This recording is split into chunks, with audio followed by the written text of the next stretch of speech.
Hello friends, അങ്ങനെ ഇന്നത്തെ പരിപാടി എന്തെന്ന് വെച്ച് കഴിഞ്ഞാൽ ബെഡ് സെറ്റ് ചെയ്ത് വെച്ചേക്കുന്ന റൂമിൽ നല്ല രീതിക്ക് ടെമ്പറേച്ചർ ഉണ്ട്. അപ്പോൾ നമ്മൾ അതിനൊന്ന് കൂൾ ഡൗൺ ആക്കിയിട്ട് പുറത്തുള്ള കെപ്പിക്കെല്ലാം ഫുഡ് കൊടുത്തതിന് ശേഷം അപ്പോഴാണ് കണ്ടത് എല്ലാ കെപ്പിലും ഏകദേശം ബ്രീഡിങ് സ്റ്റേജിലോട്ടായിട്ടുണ്ട്.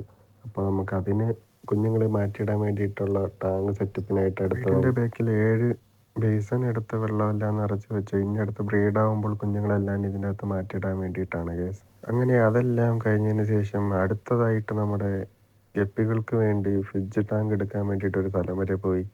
അങ്ങനെയായിട്ട് കുറേ ഫ്രിഡ്ജ് ഉണ്ടായിരുന്നു. അതിൽ ഡബിൾ ഡോർ എല്ലാം മാറ്റിയിട്ട് സിംഗിൾ ഡോർ മാത്രം നമ്മളെല്ലാം ഒരു 8 പീസ് എടുത്തതിന് ശേഷം അതിൻ്റെ അകത്തുള്ള വയറെല്ലാം ക്ലീൻ ചെയ്തുകൊണ്ടിരുന്നപ്പോഴാണ് വീട്ടിനടുത്തുള്ള ചേട്ടൻ ഇന്ത്യ വേഴ്സസ് ന്യൂസിലൻഡിൻ്റെ ടിക്കറ്റ് ആർക്കെങ്കിലും വേണോ എന്ന് പറഞ്ഞിട്ടുള്ളത്. അപ്പോൾ തന്നെ ഞാൻ വിളിച്ചതെല്ലാം റെഡിയാക്കിയിട്ട് ഞാൻ സ്റ്റേഡിയത്തിൽ വന്ന് കയറിയപ്പോൾ തന്നെ സഞ്ജുവിൻ്റെ വിക്കറ്റ് അങ്ങ് പോയി ഗൈസ്. അങ്ങനെ എല്ലാവരും ഡിസപ്പോയിൻമെൻ്റ് ആയിട്ടിരുന്ന സമയത്താണ് ഇത് കണ്ടത്.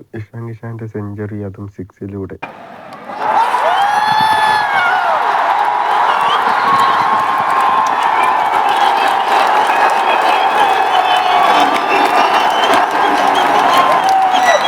ന്യൂസിലൻഡ് ടീം 271 ചേസ് ചെയ്യാൻ പറ്റാതെ 46 റണ്ണിന് ഇന്ത്യൻ ടീം ജയിച്ചു. അങ്ങനെ 4-1 ഇന്ത്യ ഈ സീരീസ് വിജയിച്ചു. അടുത്തൊരു നല്ലൊരു വീഡിയോയുമായി നാളെ കാണാം ഗൈസ്.